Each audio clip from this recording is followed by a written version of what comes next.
श्री क्षेत्र बोरबन, तारगाव तालुका जिल्हा सातारा या ठिकाणी असणारे खूप प्राचीन मंदिर आहे, खूप जुनं मंदिर आहे.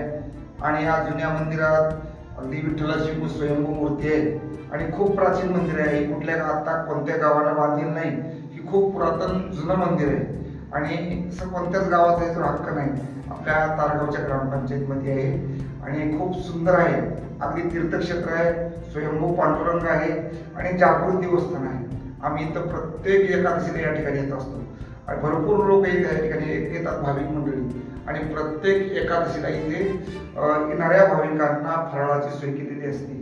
भरपूर साबुदाणा वगैरे तयार केलेला असतो आणि सगळ्या मंडळी या ठिकाणी प्रत्येक एकादशीला भाविकांची सोय करतो आणि भाविकही खूप मोठ्या प्रमाणावर येतात. आणि त्याचंच औचित्य साधून यंदा 2026 मध्ये इथे अधिक मास आला आणि अधिक मासाच्या निमित्तानं आम्ही या ठिकाणी पारायणाचं नियोजन केलं. मग पारायण करत असताना ठिकाणी रम्य असल्यामुळे आम्ही थोडा यज्ञ करायचा प्रयत्न केला, नाम यज्ञ. इतर रात्रंदिवस रामकृष्ण हरी रामकृष्ण हरी रामकृष्ण हरी असा जप असतो किंवा रामकृष्ण हरी विठ्ठल केशवा, रामकृष्ण हरी विठ्ठल केशवा हा रात्रंदिवस जप असतो. टाळ मृदंगाच्या तालावर असतो, दुसरं काही नाही. तर आणि संत ज्ञानेश्वर महाराजांची 750वी जयंती महाराष्ट्रभर चालू आहे आणि 750वी जयंती चालू असल्यामुळे तीही जयंती आपल्या मंदिरात साजरी व्हावी म्हणून या ठिकाणी ज्ञानेश्वरीच्या पारायणाचं आयोजन केलं. आणि संत नामदेव महाराज यांना 775 वर्ष पूर्ण झालं, पण त्यांचीही 775वी या ठिकाणी आम्ही साजरी करतोय. असे अनेक संतांचे अनेक महोत्सव आहेत. त्या निमित्तानं आम्ही भव्य ज्ञानेश्वरी पारायण, अखंड नामजप यज्ञ, कीर्तन सोहळा आणि श्रीमद भागवत कथा असं या ठिकाणी सुंदर नियोजन आहे आणि भाविकांचा खूप मोठा प्रतिसाद आहे. या आसपासच्या ठिकाणी पंचक्रोशीतील 61 गाव आम्ही एकत्रित केलेले आहे आणि त्या 61 गावाच्या लोकांच्या सहभागातून हा कार्यक्रम आहे. पण आम्ही एक तत्व पाळलं की कुठल्याही गावाला वर्गणी मागितलेली नाही, 1 रुपयाही देणगी मागितलेली नाही, 1 रुपयाचं कुणाकडे पावती पुस्तक दिलेलं नाही. काय त्यांच्या सोयीचे नाही तर कुणी देतील तीच. फक्त आम्ही प्रत्येकाला सांगितलं की तुम्ही कुणी नाश्ता घालायचा, कुणी दुपारचं जेवण द्यायचं, कुणी संध्याकाळचं जेवण द्यायचं.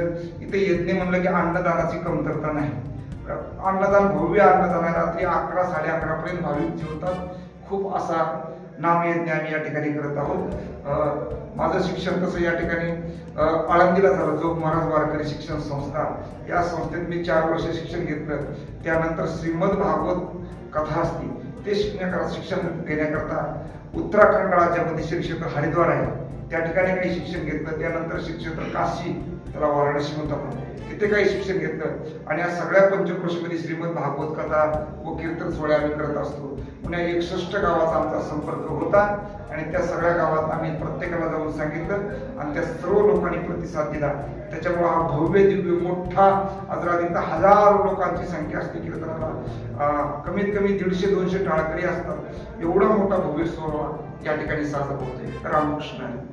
आता तुम्हाला एक प्रतिपंढरपूर व्हावं असं तुमची इच्छा आहे का वारकरी समाज? झालंच पाहिजे, प्रतिपंढरपूर झालंच पाहिजे. शासनाकडे आमची हातजोडून विनंती आहे की आमचीच नाही तर या पंचक्रोशीतील 61 गाव आहेत, त्या 61 गाव म्हणा किंवा सातारा जिल्ह्याचा सगळा पश्चिमेकडा भाग म्हणा, त्या विभागाच्या वतीनं सगळ्यांच्या वतीनं आमची विनंती आहे की शासनाने या श्री क्षेत्र बोरबन, तारगाव तालुका कोरेगाव जिल्हा सातारा हे तीर्थक्षेत्र घोषित करावं आणि याला तीर्थक्षेत्राचा दर्जा द्यावा अशी शासनाकडे आमची हात जोडून विनंती आहे. रामकृष्ण. तारगाव तालुका कोरेगाव जिल्हा सातारा. तसं बघायला गेलं तर ह्या क्षेत्राची महती पुरातन आहे. जवळजवळ साधारणपणे 1600 सालापासून हे मंदिराची स्थापना झालेली आहे. छत्रपतींच्या काळातलं हे मंदिर आहे. परंतु त्याच्यानंतर इथं विठ्ठल रुक्माई विठ्ठल एकटे कसे आले हा इतिहास जरा गहन आहे, सांगता येणार नाही इतकं काय.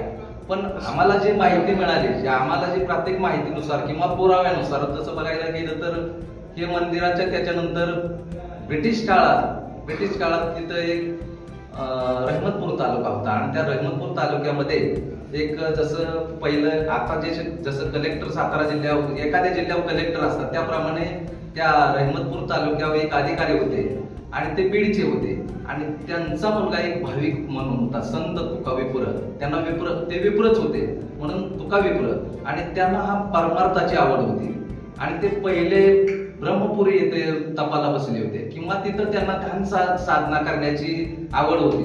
परंतु ते रहमतपूर शेजारी जवळ असल्यामुळे तिथं त्यांची शांतता भंग होत चालली. त्याच्यानंतर त्यांनी दुसरं स्थान निवडलं, ते बोरबन क्षेत्र. आणि या ठिकाणी येऊन त्या तुका विप्राने तुकाराम महाराजांचे राहिलेले अभंग इथं पूर्ण केले. आणि त्यांच्या अगोदर सुद्धा कराडच्या संत सखुबाई इथं वास्तव्याला होत्या. आणि आमच्या पश्चिमेला, बोरबनच्या पश्चिमेला तिथं एक आपले मलिंग महाराज म्हणून सुद्धा संत होते. आता त्यांचा सध्या मठ मोठा, ह्याच मठासारखा अशा प्रकारचा मठ मोठा आहे. तिथंही भाविक लोक भरपूर येतात, त्यांची पूजा अर्चा होते, त्यांची पंढरपूरला दिंडी जाते. ह्याही क्षेत्रातली आषाढी कार्तिकीला दिंडी जाते आणि महाशिवरात्रीला इथं फार मोठा, जवळजवळ लाखोच्या संख्येने इथं भाविक येतात आणि मोठी यात्रा भरत असते. अशा प्रकारे या तीर्थक्षेत्राला सुद्धा मोठी प्रगती आलेली आहे आणि त्याची अजून प्रगती व्हावी म्हणून शासन दरबारी लोकांचा प्रयत्न चालू आहे की आता क वर्ग दर्जामध्ये आहे, त्याचं ब वर्ग कसं होईल. आणि शासनानं सुद्धा त्या विनंतीला मान देऊन ब वर्ग द्यावा अशी आमच्या सर्व परिसरातील भाविकांची किंवा परिसरातील सर्व गावांची, जवळजवळच्या 60-65 गाव आहेत, ह्या गावांच्या सहभागातून ही मागणी केलेली आहे. ती पूर्ण व्हावी हीच एवढी इच्छा आहे. आणि जसं पंढरपूर, त्याचप्रमाणे हे सुद्धा इथं कृष्णेच्या काठी हे मंदिर वसलेलं आहे आणि तसाच रम्य निसर्ग आहे. जवळजवळ 6-7 एकराचा इथं परिसर रिकामा आहे. या मंदिराचाच तो परिसर आहे आणि त्या परिसरामध्ये सगळी चिंचेची झाडं आहेत. त्याच्यामुळं इथं लग्न कार्य, गोरगरिबांची लग्न कार्य, कुठलाही थोडक्यात कार्यक्रम असा निशुल्कपणे केला जातो, अजिबात पैसे घेतले जात नाही. अशा प्रकारे गोरगरिबांचं तिथे अडचण सुद्धा मिटून जाते. त्याच्यामुळे ह्या मंदिराला ब वर्गाचा दर्जा मिळावा हीच आपल्यातर्फे आम्ही शासनाला विनंती करतो आणि ती मान्य करावी एवढीच आमची विनंती आहे. रामकृष्ण आहे.